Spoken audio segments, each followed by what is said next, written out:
ری imaging Pakistan seminar سے ہی آغاز کرتے ہیں. جو نام ہے ری امیج پاکستان، یہ تقریباً ویسے ہی نام ہے کہ ایک نیا امیج دیا جائے، ری شیپ کیا جائے، ری امیج کیا جائے، یا پھر نیا پاکستان بنایا جائے. جی شکریہ آفریہ. نہیں، نیا پاکستان تو قوم بھگت چکی ہے.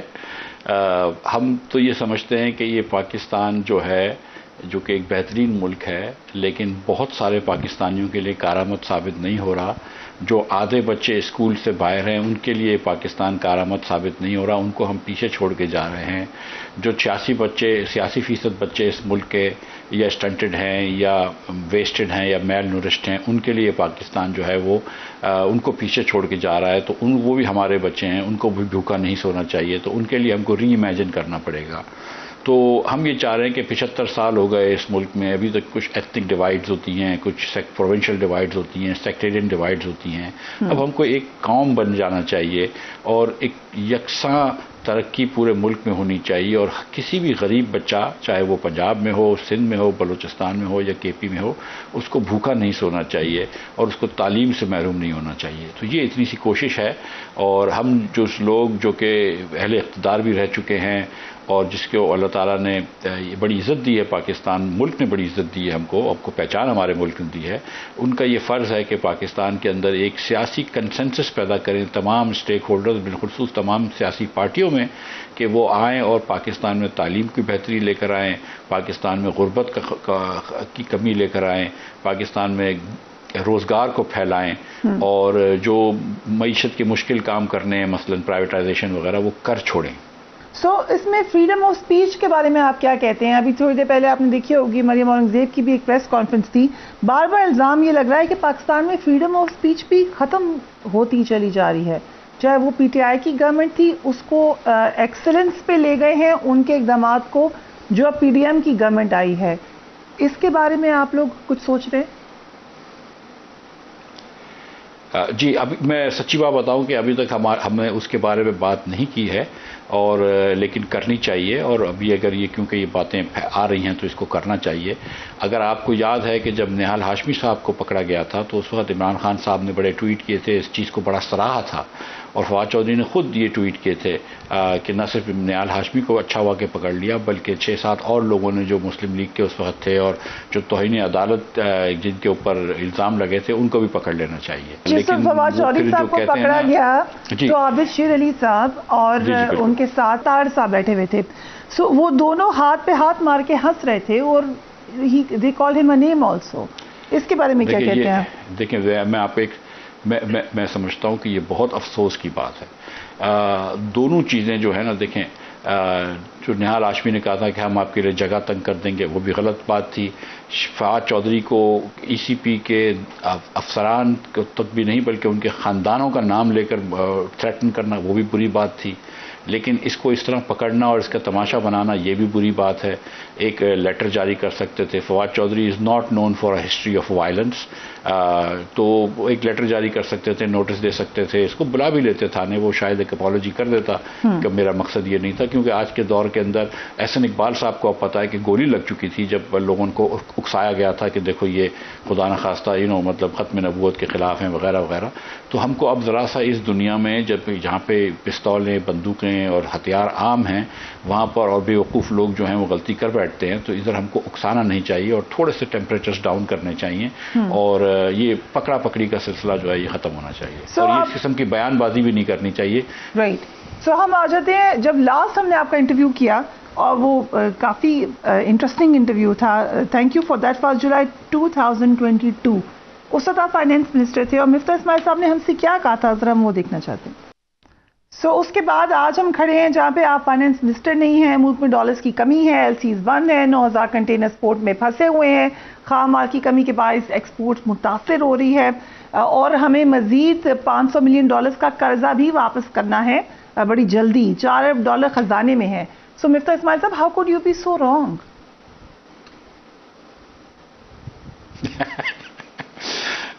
سو ونڈرفل کوشچن فریہ.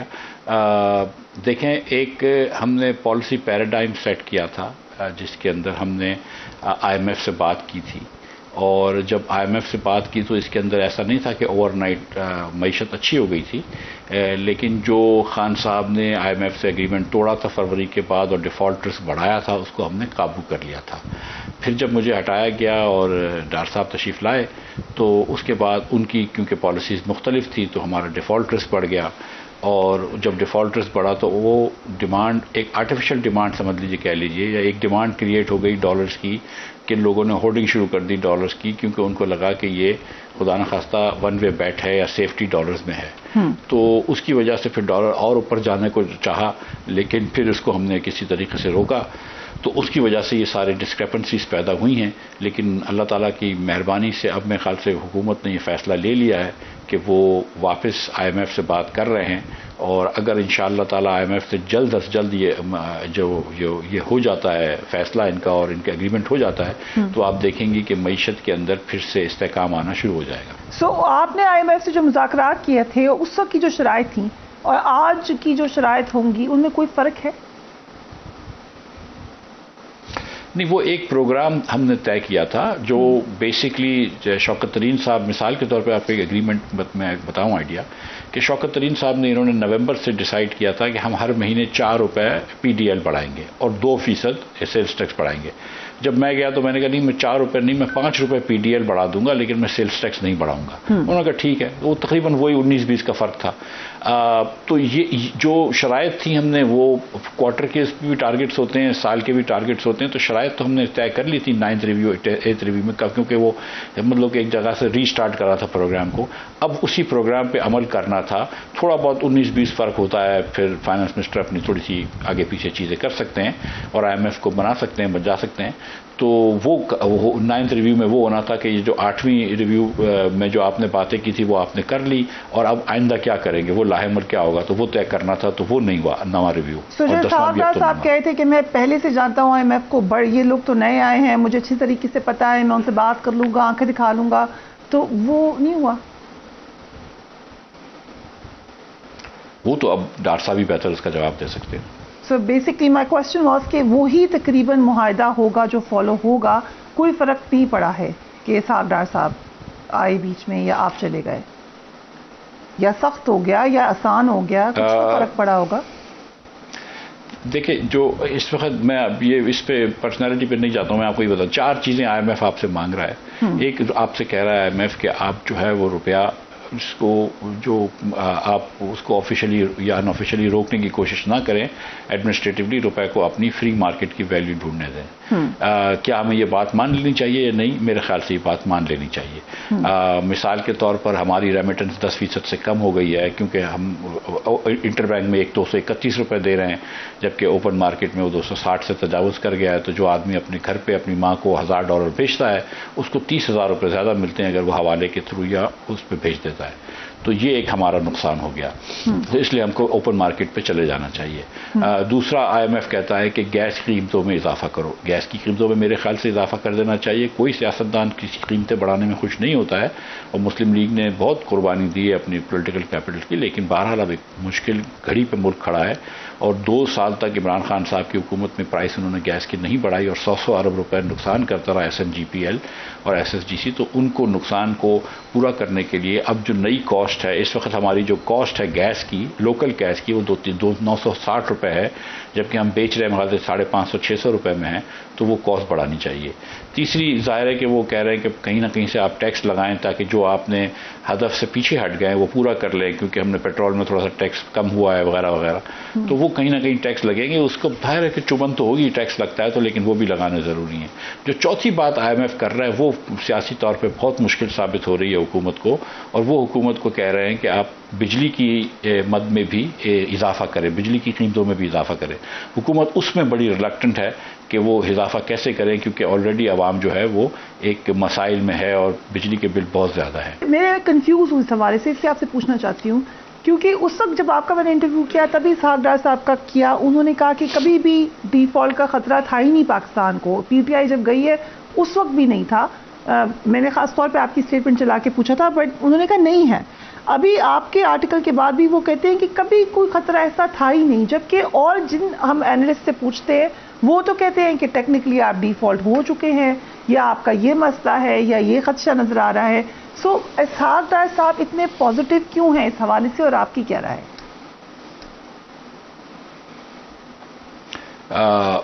جب خان صاحب چھوڑ کے گئے تھے اور آئی ایم ایف سے اگریمنٹ توڑا تھا تو اس وقت سے ہمارا ڈیفالٹ رسک بڑھنا شروع ہو گیا تھا، اور اس کی سب سے اچھی انڈیکیشن ہوتی ہے کہ پاکستان کا بانڈ جو ہے وہ سستا ہونا شروع کر گیا تھا. جو ڈالر کا بانڈ تھا وہ جو 24 کے اندر وہ تھا، وہ جو 2024 میں ڈالر کا بانڈ جو ہمارا ان کیش ہوگا وہ آج بھی کچھ 60-62 پیسے کا ہے، یعنی کہ 38% جو ہے وہ مارکیٹ چھوڑنے کو تیار ہے کہ 62 پیسے ہم کو کیش دے دو بنسبت اس کے کہ ہم حکومت پاکستان سے $1 کی امید رکھیں 1-1.5 سال بعد. تو ظاہر ہے کہ ڈیفالٹ کا رسک تو ہے.